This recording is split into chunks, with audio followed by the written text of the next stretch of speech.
Hello everybody. आइए चलिए शुरुआत करते हैं एक नए सेशन की आपके साथ, नए एनर्जी के साथ।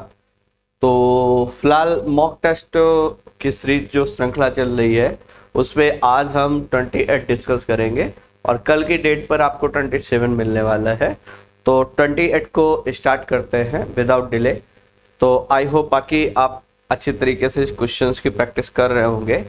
फिलहाल क्वेश्चन नंबर पहला है आपका, चूज द इनकरेक्ट स्पेलिंग। इनमें से 4 स्पेलिंग है, कौन सी इनकरेक्ट है, विच वन इज इनकरेक्ट, ये आपको बच्चा बतानी है। ठीक है, प्रोग्राम है, गवर्नर है, जेन्युइन है, गारंटी है। और जैसे देखोगे तो गारंटी में डबल आर बनता है बच्चा, और जैसे डबल आर बनता है तो आपने कहा कि इसमें से इनकरेक्ट कौन सी है, गारंटी वाली इनकरेक्ट है। बाकी आपके तीनों करेक्ट हो जाएंगी। तो right answer will be D, पहले का। Question number second, He is a man of in his public life। एक प्रिंसिपल होता है मुख्य प्रधानाचार्य, एक होता है आपका सिद्धांत। तो जब कह रहा है he is a man of his principle, वह पर्सन जो है वो सिद्धांतवादी है, ये कहना चाह रहा है। तो यहाँ पर देखिएगा, जब आप स्पेलिंग लिखते हो तो स्पेलिंग से क्लियर होता है। जब आप ऐसे लिखते हो प्रिंसिपल तो इसका मतलब प्रधानाचार्य होता है, और जब आप ये लिखते हो प्रिंसिपल तो इसका मतलब क्या होता है, सिद्धांत। तो हम बात किसकी कर रहे हैं बच्चे, इसकी बात नहीं कर रहे हैं, इसकी बात कर रहे हैं। तो यहाँ पर हो जाएगा he is a man of principle, और प्रिंसिपल के लिए स्पेलिंग जो लिखोगे वो सेकंड वाले लिखोगे, PRINCIPLE। चलिए बच्चा अगले वाले, keep on trying hard. Keep on phrasal verb है, इसका मतलब किसी चीज को रुकना नहीं, किसी चीज को जारी रखना, किसी चीज को कंटिन्यू किए रहना। ठीक है, मूव ऑन किए रहना। ठीक है, तो यहाँ पर क्या हो जाएगा, गो ऑन। गो ऑन इसी तरीके की फ्रेजल वर्ब होती है। जैसे अगर आप कीप ऑन लिखते हो, कीप ऑन, इसी तरीके से हम लिखते हैं गो ऑन, दोनों का मतलब होता है टू बी कंटिन्यू। ठीक है, टू बी कंटिन्यू, कोई भी चीज कैसे हो जो भी कंटिन्यू है उसके लिए हम ये वर्ड यूज करते हैं। तो कीप ऑन ट्राइंग हार्ड, इसका मतलब क्या है, without stopping, without postpone, without give up, without giving up. तो यहाँ पर सही आंसर हो जाएगा बच्चा डी, कौन सा, कंटिन्यू। ठीक है, आइए अगले क्वेश्चन में, आई सा द मैन। ये तो पहले भी किए हो, फिर से आया क्वेश्चन देखो। तो आई सा द मैन, मैंने आदमी को देखा, कैसे देखा, failing, falling from the first floor. ठीक है, फॉलिंग मतलब गिरते हुए। तो राइट आंसर यहाँ जीरन लगा करके आप लिखोगे, यहाँ पर टू फॉल, फेल, फॉलन, है ना। तो ये सही आंसर होगा फॉलिंग। पहले भी डिस्कस कर चुके हो। Explanation, entertain, examine, एग्जाम्सन। ठीक है, चूज द इनकरेक्ट स्पेलिंग। ये बताओ, आसान है यार, ये तो बता सकते हो। फिलहाल मैं आपको टाइम देता हूँ थोड़ा सा, बताओ भाई इसका आंसर करो आप, देखो कोशिश करो, क्या इसका आंसर बता पाने में आप समर्थ हो। Are you capable to answer this question, explanation, entertain, examine and exemption. ठीक है, चलिए। Not loving passing light, not allowing light to pass through, जिससे होकर के लाइट ना गुजर सके। स्टोन है, और सेकंड लिख रहा है आपका कैजुअल है, ओपेक है, इनकॉर्पोरियल है। तो यहाँ पर सही आंसर ये लगातार आपको मिल रहा है, opaque, transparent, opaque, transparent, translucent, 3 word ध्यान रखिए। ट्रांसपेरेंट पारदर्शक होता है, ओपेक अपारदर्शक होता है, ट्रांसलूसेंट अल्पारदर्शक होता है। लगातार आप पढ़ लो, ठीक है। तो इसमें आसानी से कर लोगे, ओपेक हो जाएगा बच्चा। नेक्स्ट कह रहा है one who is engaged in extra marital sex. तो इसका मतलब क्या है, एक ऐसा पर्सन जो एक्स्ट्रा मैरिटल अफेयर हो, जिसके उस पर्सन को क्या कहोगे आप, फ्लर्ट कहोगे, या फिर विडोवर कहोगे, या कंस्पायरेटर कहोगे, इंटॉक्सिकेंट। वैसे टॉक्सिक वर्ड तो पॉइजन के लिए आता है, तो इसके लिए कौन सा वर्ड आप यूज करोगे ये आपको बताना है। ठीक है, तो फिलहाल इस तरीके के वर्ड ज्यादातर हम लोग फ्लर्ट के तरीके से यूज करते हैं। ठीक है, तो यहाँ पर सही आंसर, बाकी कोई क्लोज है नहीं जो आपका OWS दे रहा है, सेंटेंस दे रहा है, सेंटेंस के बाकी कोई क्लोज नहीं है। तो right answer will be first, पहला सही आंसर होगा। इसके बाद आता है आपका find out the correct spelt word. कौन सा करेक्ट स्पेल्ट है, मतलब सही है, ये निकालना है। पार्लियामेंट्री सेपरेट गलत लिखा है, सोशलिस्ट होना चाहिए यहाँ पर, रिसीव में RECEIVE होगा। तो इसका मतलब एक सेशन हम लोग कोशिश करेंगे स्पेलिंग पर करने, ठीक है।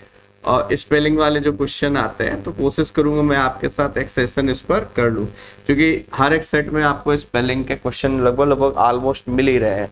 तो उसमें अगर थोड़ा सा आप एफर्ट लगा लेंगे, कुछ चीज़ों पर ध्यान देंगे, तो क्वेश्चन बड़े आसानी से आप सॉल्व कर पाएंगे। Clear, got it. तो यहाँ पर पता है भाई, पहला सही है 9 का ए, बाकी की स्पेलिंग गलत है आपके। नेक्स्ट कह रहा है अलैक्रिटी का आपको सिनोनिम्स बताना है। अलैक्रिटी याद कराया था आपको, याद है, अल्लाह केयरटी है ना। ज्यादातर वर्ड अब आप तो ये समझ रहे होगे कि जितने वर्ड मैंने पढ़ा है वो सारे के सारे कितने यूजफुल है। अलैक्रिटी, अल्लाह केयरटी, इस तरीके से याद कराया था आपको। अलैक्रिटी, अल्लाह केयरटी, मतलब केयर करने में अल्लाह देर नहीं करता। अलैक्रिटी का मतलब याद कराया, निमोनिक से याद कराया था आपको। इसका मतलब होता है तत्परता। तत्परता का मतलब तेजी में, ठीक है। तो अलैक्रिटी का मतलब होता है विदाउट डिले, ठीक है। और जो भी चीज बहुत तेजी के साथ हो, जैसे लेथार्जी का मतलब होता है सुस्त, ठीक है। लेथार्जी का मतलब आलसपन जिसको कह सकते हो आप। इंडोलेंस का मतलब भी सेम यही है, ठीक है। जैसे लेथार्जिक बोलते हो आलसी होता है, इंडोलेंट का मतलब आलसी होता है, तो दोनों सेम वर्ड है। स्विफ्टनेस मतलब तेजी के साथ। चेंज आप जानते हो, तो right answer for the question number 10 will be swiftness. Swiftness का मतलब क्या हो जाएगा बच्चा, तेजी से, ठीक है। नेक्स्ट क्वेश्चन पे आते हैं। और डिफ्रे का आपको सिनोनिमस वर्ड बताना है। बियर, रिफ्यूज, एब्जर, डिसेक्रेट, तो आसान सा है, डिफ्रे का बियर हो जाएगा। अगला नेक्स्ट क्वेश्चन पे आते हैं। विशियस, विशियस का मतलब दुष्ट होता है, राक्षसी प्रवृत्ति का व्यक्ति होता है। एंटोनिम बताना है बच्चा। करप्ट आप जानते हो, जो पूरी तरीके से भ्रष्ट हो, जैसे ऑफिसर्स आजकल के कैसे हो गए, करप्ट हो गए, ठीक है। और नोबल का मतलब बहुत ही जेंटल टाइप का, मॉडेस्ट टाइप का पर्सन, उसको कहोगे। बेट्रेड, बेट्रेड का मतलब धोखाधड़ी करने वाला। बेट्रे का मतलब धोखा देना होता है। हीडलेस, जिस पर ध्यान न दिया जाए उस चीज को हीडलेस बोलोगे। तो right answer will B for the question number 12 is that second. इसका सही आंसर हो जाएगा बच्चा कौन सा, बी, ठीक है। B is the correct answer for the question number 12। चलते हैं अगले क्वेश्चन पे। ये लिख रहा है बच्चा, आपसे पूछ रहा है which one is correctly spelled, कौन सा सही है ये बताना है आपको। रेजुवनेशन, ये आपसे पूछ रहा है बच्चा। बताओ 13 का कौन सा आंसर आप सही कर सकते हो। रेजुवनेशन की आपकी, रेजुवनेट करने का मतलब होता है फिर से किसी चीज में ऊर्जा डाल देना, किसी चीज को जिंदा कर देना, किसी चीज को रिवाइव कर देना, या फिर फिर से री एनर्जेटिक कर देना, ये इसका मीनिंग है। तो यहाँ पर सही आंसर होगा बच्चा 13 का फर्स्ट। 13 का जो सही आंसर होगा बच्चा वो कौन सा होगा, फर्स्ट। क्लियर है, तो ये आपका क्लियर हो गया। 14 पे चलते हैं बच्चा। अगला ये आप जानते हो डिसेंट्री का मतलब क्या होगा, ठीक है। तो यहाँ पर इसमें से आपको बताना है कौन सी स्पेलिंग करेक्ट है। 14 का आपको बताना है, बताओ बच्चा 14 का आंसर कौन सा गलत होगा। ये ज्यादातर बच्चे वाई नहीं लगाते डी के बाद, इसी वजह से ये क्वेश्चन देता है। तो DYSENTERY, सी ऑप्शन इसका करेक्ट होगा, ठीक है। चलिए अगले क्वेश्चन पे आते हैं। मैन ऑफ एक्स्ट्रा, बेकार के व्यक्ति, जो किसी काम लायक नहीं है, ठीक है, उसको बोलते हैं। तो a man of not substance, a very active person, a worthy fellow, unreasonable person. तो right answer will be first, a man of no substance. इसका मतलब एक व्यक्ति जो किसी काम का नहीं, बेकार का है, उसको बोलेंगे मैन ऑफ एक्स्ट्रा, ठीक है। ये आपको पढ़ाया भी था मैंने। अगला a hard nut to crack, ये इडियम है बच्चा, और इसका मीनिंग बताना है आपको। कोई ऐसी प्रॉब्लम जो सॉल्व करना, जिसको सुलझाना बड़ा कठिन हो, कोई गुत्थी जो सुलझानी बड़ी कठिन हो, उसी के लिए यूज करते हैं a hard nut to crack. Difficult problem to solve, कोई एक ऐसी प्रॉब्लम जिसको सॉल्व करना डिफिकल्ट है, टफ है, उसी को बोलेंगे हम लोग क्या, a hard nut to crack. अगले क्वेश्चन पे आते हैं बच्चा। ये लिख रहा है newspaper when Satish came, I newspaper when Satish came. दो ऑप्शन देखते ही सॉल्व कर दोगे, पीछे सिखा चुका हूं मैं आपको कैसे सॉल्व करने हैं दोनों के दोनों ऑप्शन। केम लिख रहा है बच्चे, इसका मतलब पास्ट है, तो पूरा सेंटेंस पास्ट में होना चाहिए। पास्ट में होगा तो दो ऑप्शन आपके बच्चे हट गए, इज रीडिंग और रीड या हैज रीड। हालांकि तीनों हटा सकते हो, लेकिन अगर बी वाला लग रहा है कि रेड जो है वो वर्ब की सेकंड फॉर्म है तो रोक लो। तो जिस समय सतीश आया उस समय न्यूज़पेपर आप पढ़ रहे थे या मैं पढ़ रहा था, ये इसका मीनिंग है। इसका मतलब वो एक्शन उस समय कैसा था बच्चा, गोइंग ऑन। और जब भी कोई एक्शन गोइंग ऑन होता है, इसलिए मैंने टेंस को स्टेप स्टेप करके पढ़ाया है कि आप सारी चीजें व्यवस्थित तरीके से समझें कि क्या होता है कंप्लीट एक्शन, क्या होता है गोइंग ऑन एक्शन, क्या होता है partially completed plus going on action. इसीलिए एक एक चीजें हमने वहां पर डिस्कस की है। तो right answer will be was reading. तो right answer for this question will be D. ठीक है, नेक्स्ट क्वेश्चन कह रहा है I rejoiced her success, I rejoiced at her success. तो इसमें सही आंसर होगा आपका बच्चा C, I rejoiced at her success. इसके बाद आता है प्लीजेंट की, बच्चा आपको स्पेलिंग सही करनी, PLEASANT, यही हो जाएगा आपका PLEASANT। इसका मतलब बी पार्ट, आकर्षक जिसको बोलते हो आप। Next, he is honest worker, honest worker के पहले आपको लगाना है बच्चा, तो क्या लगाओगे आप, AN, the right answer will B N, he is an honest worker. ठीक है, तो आई होप इस सेशन में आपके नंबर आप क्वेश्चन ज्यादा सही गए होंगे। आसान सा सेट था। ठीक है, किसी सेट में किसी चीज के क्वेश्चन ज्यादा हो जाते, कम हो जाते, तो इसी तरीके से एग्जाम में भी होता है। तो आप सब चीजों के लिए प्रिपेयर रहें कि अगर वॉइस के नरेशन के क्वेश्चन बढ़ाता है तो भी आप तैयार रहें, वोकैब के क्वेश्चन बढ़ाता है तो भी आप तैयार रहें, कॉमन एरर के क्वेश्चन बढ़ा दे तो भी आप तैयार रहें, 5E के बढ़ा दे तो भी आप तैयार रहें।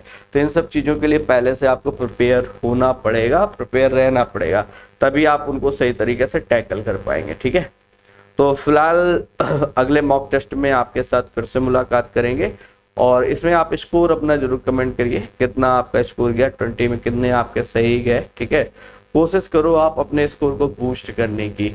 अगर आपका 20 में से स्कोर 13-14 जा रहा है तो उसको बढ़ाओ, आप उसको लेकर के जाओ 15, 16, 17। और इस तरीके के सेशंस में जब आप 17, 17, 18, 18, 19, 19 नंबर अपने सही करेंगे, तब आपके जाकर 14, 15, 16 नंबर आएंगे। ठीक है, हमेशा जो भी स्कोर आप कर रहे हो उसमें 2-3 नंबर अपने पहले कट कर दिया करो। रीजन ये है कि आप मान कर चलो कि इससे एक लेवल ऊपर वाला पेपर आपको मिलने वाला है। ठीक है, जब इस तरीके से करोगे तो चीजें और बेहतर तरीके से सीख पाओगे, और स्कोर में एक एक नंबर का इजाफा करने की कोशिश करो। अगर पिछले वाले पे आपके 13 आए तो इस वाले में 14 करो, अगले वाले 15 करने की कोशिश करो। ये मत सोचो कि एक साथ 20 आ जाए, एक साथ 20 लाना इतना पॉसिबल नहीं है, लेकिन अगर एक एक नंबर आप बढ़ाओगे, हर एक प्रैक्टिस सेट में चीजें लिखोगे, नोट डाउन करोगे, जो भी चीज नहीं बनी है। जैसे इस सेशन में अगर आपने देखा कोई नया वर्ड मिला तो उसको नोट डाउन किया, उसके बारे में लिखा, कोई नया वन वर्ड मिला, कोई एडीएम मिला तो उसको भी नोट डाउन किया। तो इस तरीके से जब करोगे, वही एडीएम दोबारा अगर दिखाई दिया या उससे रिलेटेड दिखाई दिया तो आप उसको टैकल कर पाओगे। समझ आ रही बात? तो इस तरीके से आपको चीजों को करके रखना है। ठीक है, जब ऐसे करोगे तभी बात बनेगी, तभी आपका स्कोर भी बूस्ट होगा, क्योंकि आपके पास नंबर आप रिसोर्सेज ज्यादा होंगे, नंबर आप कंटेंट ज्यादा होगा। जब चीजों में कंटेंट ही नहीं होगी तो फिर प्रॉब्लम बहुत ज्यादा क्रिएट होती है। तो आप कोशिश करो कि कंटेंट आपका ज्यादा से ज्यादा हो। ठीक है, जब आप एग्जाम हॉल में बैठे तो वहां पर आप मतलब अनसिक्योरिटी ना फील हो आपको, आप पूरी तरीके से बोल्ड होकर के बिल्कुल क्या कहा जाए, कॉन्फिडेंट होकर के बैठे।